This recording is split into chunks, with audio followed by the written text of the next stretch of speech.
Assalamualaikum warahmatullahi wabarakatuh. Alhamdulillah, alhamdulillahil ahadis samad, alladzi lam yalid wa lam yulad wa lam yakul lahu kufuwan ahad. Allahumma salli wa sallim wa barik ala sayyidina Muhammad wa ala alihi wa sahbihi ajma'in. Saudaraku, sahabat medsos rahimakumullah. Alhamdulillah, alhamdulillah, bersyukur kita kehadirat Allah Subhanahu wa taala. Pada puasa yang ke-13 ini kita masih diberikan kesehatan, kesempatan, diberikan nikmat oleh Allah Subhanahu wa taala untuk terus kita fastabiqul khairat, berlomba-lomba dalam kebaikan.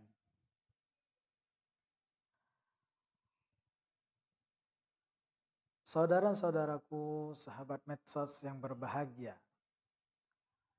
terdapat sebuah ayat di dalam Al-Quran yang menunjukkan tentang perbekalan abadi menuju akhirat. Sekaligus ayat tersebut mengingatkan kepada kita dari ketertipuan akan kehidupan dunia. Allah Subhanahu wa taala berfirman, "Al-malu wal banuna zinatul hayatid dunya." Al-malu harta, wal banun anak-anak, zinatul hayah adalah perhiasan kehidupan dunia. Ayat tersebut menunjukkan kepada kita bahwa sesungguhnya harta dan anak-anak itu merupakan perhiasan dunia. Maka berkaitan dengan harta, betapa banyak orang yang tertipu oleh harta, merasa bahwa harta adalah hal yang paling berharga yang mampu menjamin masa depan dan kemuliaan. Hingga banyak orang yang terjerumus dalam dosa, hingga banyak orang yang terjerumus dalam kesalahan, terjerumus dalam hal-hal yang keluar dari kodratnya sebagai seorang manusia.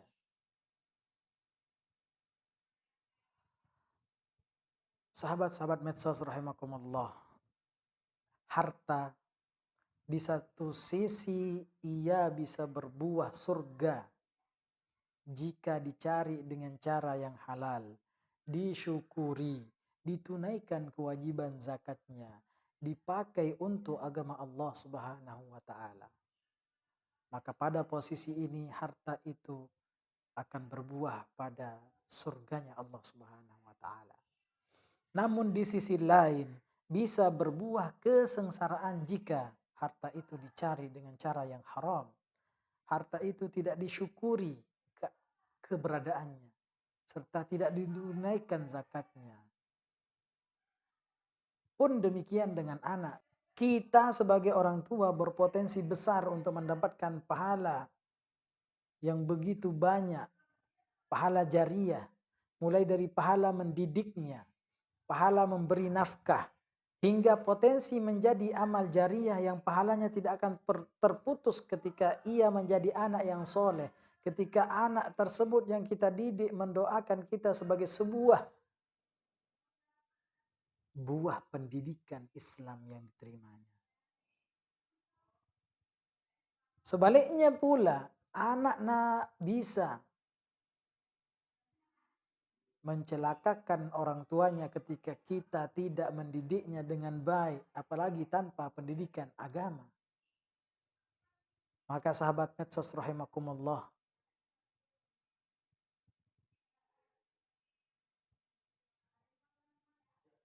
kemudian lanjutan dari ayat 46 dari surat Al-Kahfi tadi itu sangat menarik.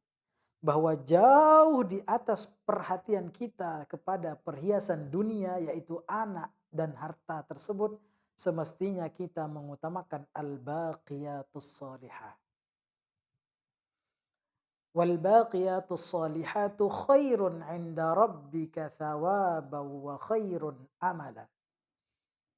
Tetapi amal-amal yang kekal lagi soleh adalah lebih baik pahalanya di sisi Tuhanmu serta lebih baik untuk menjadi harapan. Yang menjadi pertanyaan kita bersama, sahabat medsos, apa itu al-baqiyatus salihah? Al-baqiyatus salihah secara bahasa artinya amalan-amalan yang kekal dan baik. Maka berkaitan dengan hal tersebut, Sayyiduna Uthman bin Affan dan sahabat lainnya menjelaskan bahwa yang dimaksud dengan al-baqiyatus shalihat adalah 5 kalimat zikir yang rata-rata kita sering dengar.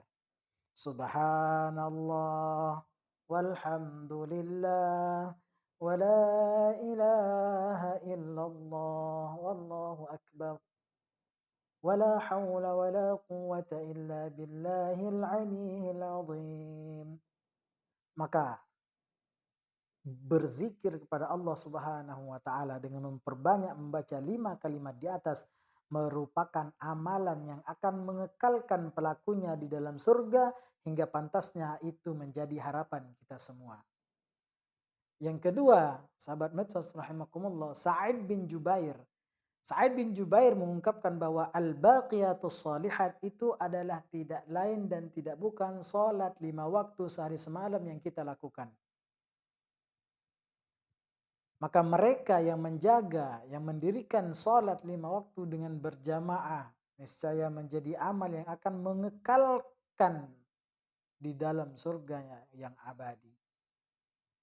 Pun demikian dengan Ibnu Abbas. Ibnu Abbas menjelaskan bahwa al-baqiyatus shalihat adalah ucapan-ucapan yang baik. Entah itu zikir maupun dakwah. Entah itu mengajak kepada yang baik atau mencegah kepada yang mungkar.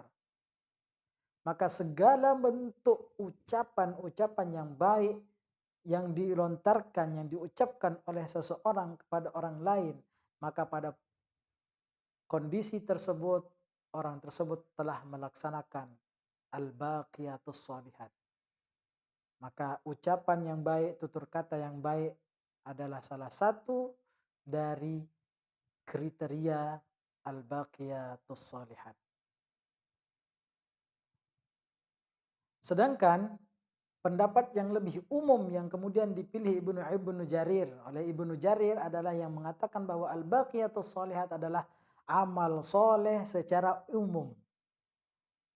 Entah itu salat 5 waktunya, entah itu zikirnya, entah itu baca Qur'annya, bisa pula berupa ucapan-ucapan yang baik, dan segala bentuk amal soleh yang bisa dikategorikan ibadah, baik itu ibadah mahdhah ataupun ibadah ghairu mahdhah, maka semua itu masuk dalam kategori al-baqiyatus shalihat, dan ini adalah pendapat yang paling umum.